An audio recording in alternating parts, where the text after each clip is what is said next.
Hey everyone, in this video we're going to go over how to create or log into your account plus setting up your Cielo Breez for the first time. So here on your phone you're going to click on the Cielo Breez home app and you can either create a new account here down below or enter in your username and password if you already have an account like me. So I'm going to go ahead and do that now, and I don't want you to see what my username and password are, so I'm going to block that out. I'm going to type in a few things here. I'm going to have some screen magic to hide all of this, and here in a minute we'll keep going. So now that I've got my username in and password, click on that sign in button. You should know how to do this, to be honest, and then it's going to open it up. You can see here I already have my account and I've got a few things in there. It talks about Bluetooth. Add that if you want, don't if you want, I don't really care. But you're going to click on Cielo Breez Plus to add a new device. So here, just go ahead and click Next.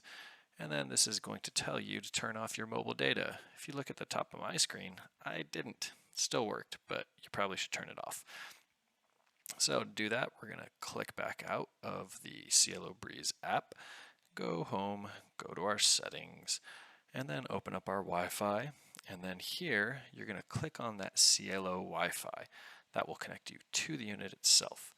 So now you go back into the app, click OK so that it can find the device. It's going to do its magic, and then after that point you can click on your home network again, get that set up, and then it should be connected to the internet.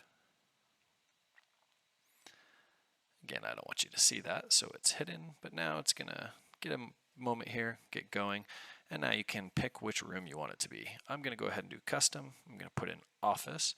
That's the room I'm setting it up in. Name it whatever you feel like. And it's going to configure. And so here you're just waiting for it. Nothing to do. Take your time. Go ahead and click done. And now you'll see it pop up, but it's grayed out. So refresh it, pops up, and it's got a red line. Try clicking on it. It's not going to work. So click OK. Let it refresh again. Give it a second. It turns green. Once it turns green, you can open it up. Click next, and this is where you're going to pair your remote to the unit. So, like the instructions on the screen, just point it at it, turn on, and it will start sensing it and try to identify what kind of remote it needs to connect with. So you give that a second here. Most of the time this just works. This time it came up with this one. I go ahead and hit that test command. It didn't work. But this is good because now I can show you how to change that. You're going to click on that. You're going to just pick the next one down the line. You can ignore all the numbers. They don't mean much. Hit that confirm button. It's going to change the settings to that new remote.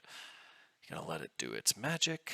As soon as that's finished, you can go ahead and test it again. That button's about to pop up right there. Click on it.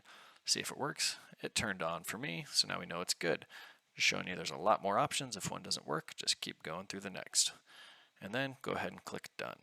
Once that's done, you can refresh. You can open up the office like I just did, and now everything's working. So that concludes our video on how to set this up, and you can tune in for another video on how to use it, how to save some energy, how to save some time, make your life a little bit more comfortable, and how to get the most out of this device.